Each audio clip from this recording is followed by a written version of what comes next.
Hello everybody, my name is KingStix. In this video, I'm going to be showing you some higher ELO Twitch jungle content. This is like Master Challenger. I'm technically only on a mid-low diamond account, but I have a really high win rate. Starting off, we see Gragas either warding my red or warding the bush near my red buff. So at this point, I'm just going to wait in this bush, see if they're invading. This is a really good spot to wait. In general, if you think the enemy team is going to invade you, because they almost never check it. If your top laner won't leash you, you need to start your Q and kite it out. Your Q will give you a lot of attack speed to help you kite it. If you do get a leash, I usually start E to help me take it just a little bit faster and more secure. I want to be invisible before I reach the throat right here, because the mid laner will usually leave a ward. Kassadin, he's not up far enough for me to kill him, but he's certainly up far enough for me to get off a lot of damage onto him and give Ahri the winning lane pressure. So here, I only get off 2 auto attacks as I get creep blocked and then an E. I got off a solid amount of damage. That'll really help her out. I leave a ward right there, as you saw, because I think Gragas started on his blue from where he left when he went to my red buff. So this ward will help us see if he's going to gank Ahri or come for this scuttle or come to my blue buff. Now, Kassadin still isn't respecting me, so this time I get off 4 auto attacks and an E. I just gave Ahri even more pressure. Now she can just auto him off the CS, step up farther if she wants to, and Gragas can't mess with her. The reason why I didn't just go for my blue buff after I took the Scuttle Crab is I wanted to give Ahri a little bit more pressure, and since Kassadin kept stepping up, I felt like he really deserved it. If he had been sitting back farther, I would have just gone for my blue buff, but since he didn't, I might as well gank him again. Now, instead of going for my blue buff, I actually go for my wolves to set up a better clear path, because I don't want a path towards top lane. Ganking Shen would be a nightmare. Plus, he already soloed Riven without even getting a gank, so I don't think trying to gank him would be a good idea right now. So I just went from the mid lane gank into my wolves, now working on my blue buff. At this point, I can take Gromp in back or go bot lane. I wouldn't really want to go mid at this point.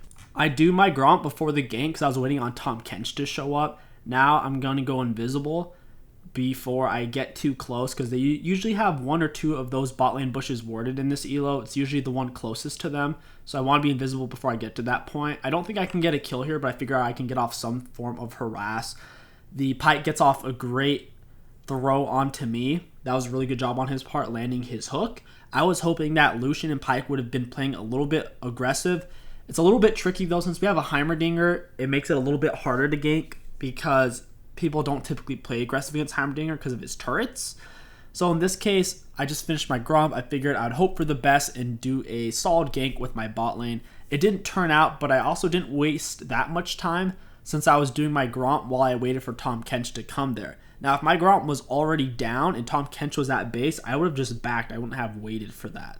But since I already had my Gromp to do, I waited. I see scuttles coming up on the bottom right side. Whenever you see it's coming up, you want to clear out your opposite side jungle. That way, if you go for the scuttle, you won't miss out on any of your camps. In this case, my Raptors are already gone. Gragas has apparently taken it while I was ganking his mid lane and bot lane. That's fine. I can go for the Scuttle Crab, and since I've already given mid lane and bot lane pressure, you see Gragas right there. We saw him right there with the ward. He can't contest it. There's no way for Gragas to contest this, since I've already given so much lane priority to my mid and bot lane. I get this Scuttle Crab for free, which is huge for Twitch. That way I don't have to take any damage from a jungle camp. This also gives me back a bunch of mana, loads of gold and XP as well. I'm going to be invisible before I get to the Tribush, just in case it is warded. I don't want them to see me coming. I'm going to do the same thing. I'm going to attack Lucian. Luckily, Pyke does go in on the 𝐿𝐾 this time. I avoid the Pyke stun by walking perfectly. I get off a lot of auto attacks before I get pushed off by the Gragas. Gragas blows his flash. 𝐿𝐾 uses his swallow. For us, that was a really good trade. We got out the Gragas flash, and we didn't really cost us anything. Plus, we got off loads of damage onto Pyke and Lucian as well.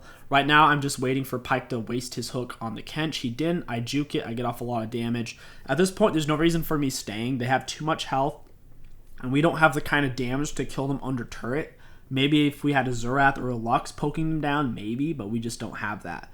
Ahri is winning lane now. I can take credit for that. I gave her so much lane priority with those 2 ganks. I put Kassadin way behind in gold. I pushed him off the minions, and he had to waste his corruption potions on my gank, so how is he going to trade with Ahri now? It basically destroyed his laning phase. Also, Gragas didn't even touch mid at that point. So if Gragas doesn't gank mid after I've already won Ahri the laning phase, then Kassadin is just going to keep getting his neck stepped on and stepped on over and over.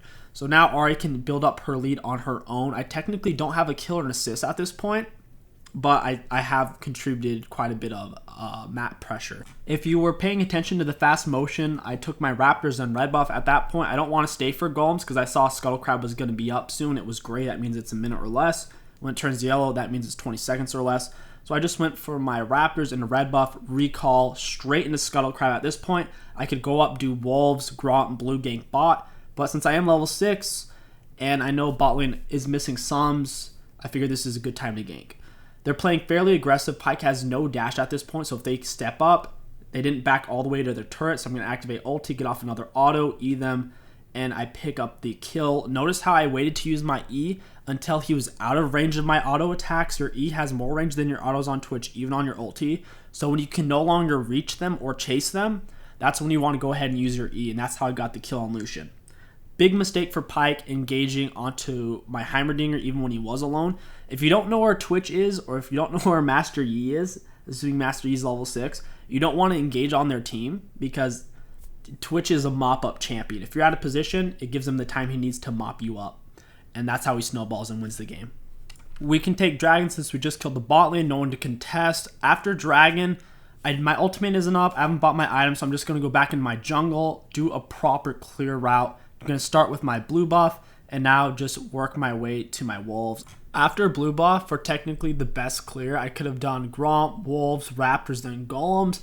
I'm in a bit of a hurry though because I'm still trying to get out gank pressure, and I have a lot of gold right now to finish off my blood razor, so I just went from blue straight into wolves. I could have done blue Gromp, but on the way to my raptor camp, I see that the 𝐒𝐿𝐂𝐻𝐿 is yellow, so that means it'll be up in 20 seconds or less. If Kassadin was under his turret, I would just go straight for the 𝐒𝐿𝐂𝐻𝐿 at this point.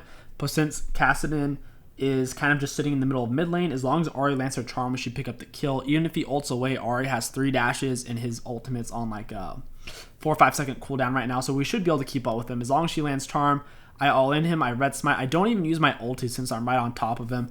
Right when he ults away, I finish him off with my E damage. Make sure they're always out of your auto attack range before you proc that to maximize as much damage as you can get out as possible. As long as Ahri lands charm on Gragas, we should be able to kill him. I'm kind of surprised he came and posted up over here. We're just gunning down this turret. It's not even first turret gold because we already got bot lane turret, but killing mid turret is huge pressure in the game.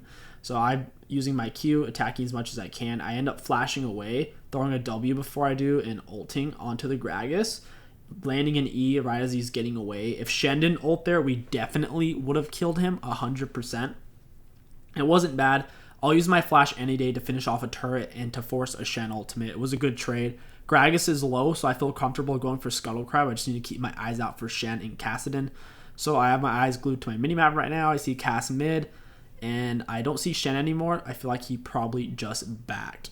Gragas is really low on health, so he's going to have to back. I see Shen bot. He has no ulti. The bot laners are top lane shoved under turret, and Cass is shoved in mid. So taking Herald is a no-brainer here. If you can take Herald and you know nobody can stop you, you should be taking it. That's how you're going to be closing out games. Instead of doing Herald, I could have just ran for my red and golems and backed. Instead, I took an extra 20-30 seconds to do Herald and then do red and golems. So I still got more gold, and now I can shove down a turret after we get a kill and potentially end the game a lot sooner. Right here, I was out of position and couldn't really back up my teammates, so I just dragged out their blue buff really far, smite E it, and take it from them right as they came to try to stop me. None of us died from that, thank goodness, and I also just got a bunch of extra gold. Pyke, I forced out his flash there by opening up with my ultimate. Really good for us. Pyke not having ulti takes away a lot of his playmaking ability. Cass goes in. If he were fed, or at least not behind, he would have definitely killed Heimer there before Heimer could get off his barrier, like you saw right there. 𝐒𝐿𝐻 does go down. I think Gragas is going for his wolves, so that's why I'm chasing him right here. I find Cass along the way, so I'm just going to gun him down. He tries to ult onto me because he knew he was going to die. Gragas, I think he just kept running. Gragas is recalling Shen's bot with no ulti, and Cass is dead. So now's a really good time for me to use Herald. There's no one to stop us. We can definitely take down this turret in a very timely manner. Just let it charge in. Once again, getting turrets in mid lane especially is very beneficial since mid lane, they get so much vision from having turrets. Now we can cross over in the center of the map to wherever we want without them having true vision and turrets to stand behind. Now, as we're leaving, Gragas and them are clearing it. It's understandable. I'm going to take their camps as I leave. And we can set up dragon control now because, once again, we are ahead. We're equal in kills. However, we have a lot more map pressure. We've taken many more turrets than they have. And I have the majority of the gold on our team. Now, this is higher ELO. These are master tier players. But I feel like I can carry harder than most of them, at least when I'm on Twitch. I know how to carry with Twitch better than most of them know how to carry on their champ. So the fact that I have the gold is going to make a huge difference. Ahri's doing an awesome job at zoning them away. Gragas and Lucian walked up to try to contest Dragon, but she waited in a bush, got off Charm Q, pushed them both off, did a lot of damage. Whenever you have a teammate who knows what they're doing, there's no reason why you shouldn't give them second or third blue buff. Like right here, I already have blue too, so definitely want to give Ahri that. She's pulling her own weight substantially. I'm going to cut out a little bit of the game because it's a lot of the same stuff. We're just slowly pushing our advantages here. I see Kassadin is pushing up mid. There's a big minion wave. In my ultimate, I can AoE my lifesteal a little bit here. So I just walk up to him on the minion wave. I red smite him, get off a lot of damage. I flash the pike hook because if that hit me, I would have gotten CC'd to death. I'm going to walk out of his stun, keep gunning him down. I do a lot of damage, finish him off before he even gets off his ulti, but I juked out of it anyways. It's an X, and I knew where to move to get out of it. I just did a really solid 1 versus 2 and killed both of them. At this point, the game is over. If I can 1v2 them, even when Pyke has his ignite up, then there really is no hope for them. We've taken their second tier mid turret, so I can cross around the map really easily. Turret's low on health, so I'm just going to shoot through it, hit Kassadin, and we're already behind him, so he has nowhere to even ult to. We just pick up the kill on him. This game really is wrapping up. At this point, there's no real way for the enemies to contest us. We took too many objectives, and we had a 3-kill lead, 8 kills to 5. I played a perfect game at 0 deaths. The biggest mistake the enemy team made was they weren't playing safe enough, and Gragas wasn't ganking enough. Gragas really didn't get off any gank pressure. The only places where they got kills on the map were Shen solo killing Riven. That's about it. And I can't really think of any other ones. Maybe in some team fights where 1 or 2 of my teammates died, but we wiped them. If you guys enjoyed this video and you want to support the channel, don't forget to like, comment, and subscribe. It really does help me out a lot. My name is KingStix. Thank you for watching, and I'll catch you guys next time.